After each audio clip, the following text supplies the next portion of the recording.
టెర్రరిస్టుల దాడిలో చనిపోయిన టూరిస్టుల ఫ్యామిలీస్కి, ఆ టూరిస్టులకి నిజంగా ఇండియన్ ఆర్మీ, ఇండియన్ ప్రభుత్వం న్యాయం చేసిందనుకోవచ్చా ఈ దాడులతోటి? 100%. ఇలా వాళ్ళ చెప్తున్నా కదా, ఒక నార్మల్ ఒక ఇండియన్ సిటిజన్ నేను ఉన్న తర్వాత నేనే ఫెస్టివల్ టైం లాగా ఫీల్ చేస్తున్నా, ఎంత పొగురు ఫీల్ చేస్తున్నా. వాళ్ళ ఇంట్లో వాళ్ళ తమ్ముడు, వాళ్ళ భర్త, వాళ్ళ కొడుకు చనిపోయినది 100% ఇలా వాళ్ళ దగ్గర కూడా పండుగ వాతావరణం ఉంటుంది.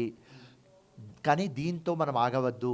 ఎవరు చనిపోయినారు వాళ్ళకు మాటియడం ఇవ్వాలి. 100% వాళ్ళకు అమర్ ఉన్నారు, మాటియర్ ఉన్నారు అని ఇస్తే వాళ్ళు జీవితం మొత్తం ఉంటారు. ఇవాళ లోకంలో లేరు, కానీ ఇండియన్ గవర్నమెంట్ వాళ్ళకు మాటియర్ స్టేటస్ ఇవ్వాలి అని నా ఒక సజెషన్, నా ఒక రిక్వెస్ట్. ఇప్పటికే తెలంగాణ గవర్నమెంటు ప్రభుత్వ ఉద్యోగులంతా సిద్ధంగా ఉండాలి, అన్ని రకాలుగా మీరు సర్వం సిద్ధమై ఉండాలి, సెలవులు తీసుకోవద్దు, సో యుద్ధం ఏ క్షణమైనా రావచ్చు, ఎప్పుడు వచ్చినా ఎదుర్కోనికి సిద్ధంగా ఉండాలంటూ అందరినీ అలర్ట్ చేసినటువంటి పరిస్థితి. అటు పోలీసు కావచ్చు, ఆర్మీ కావచ్చు, ఇతర ప్రభుత్వ ఉద్యోగులు. సో ఫిరోజ్ ఖాన్ పర్సనల్గా తెలంగాణ ప్రజలు కావచ్చు, భారతీయులు కావచ్చు, ఏం చెప్తారు? యుద్ధం వస్తే ఏం చేయాలి, ఎట్లా యువకులు ఉండాలనేది ఏం చెప్తారు మీరు? మనం అందరం ఫస్టే డిసైడ్ అయినాం. 22nd నాడు ఎప్పుడు అటాక్ అయింది, ఆ రోజే ఇండియా డిసైడ్ అయింది ఫినిష్ చేద్దాం అంతే. ఒక్కటే మైండ్ సెట్. ఏమైనా మనకు లాస్ అయితే కానీ, ఫైనాన్షియల్ లాస్ అయితే కానీ, ఎకానమీకి లాస్ అయితే కానీ, వేరే ఏదైనా ఇంకా లాస్ అయితే కానీ ఇప్పుడు పాకిస్తాన్కి బర్దాస్త్ చేయం, ఈ టెర్రరిస్ట్కి బర్దాస్త్ చేయం. 140 crores ఒకటే వాయిస్తో ఉన్నది. నో పాలిటిక్స్, ఓన్లీ ఇక్కడ ఒక్కటే యూనిటీతో మాట్లాడుతున్నాం.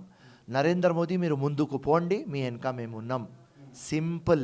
నరేంద్ర మోదీ బీజేపీ ప్రధానమంత్రి మేము చూస్తలేం, ఉట్టి మన భారతదేశంకి ప్రధానమంత్రి సాల్ అంతే. పాకిస్తాన్ టెర్రరిస్ట్ ISI ఫినిష్ చేయాలి.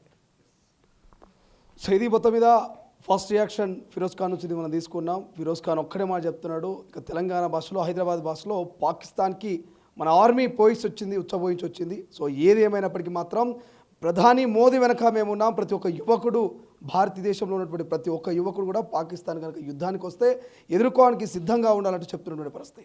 చూద్దాం పాకిస్తాన్ కయ్యానికి కాలు దూవుతుందా, లేక అన్ని మూసుకొని మరి ఇంట్లో ఉంటుందా? ప్రపంచంలో ఏ మూల ఏ క్షణం ఏం జరుగుతుందో వేగంగా తెలుసుకోవడానికి తొలి వెలుగు వాట్సాప్ ఛానల్ని ఫాలో చేయండి.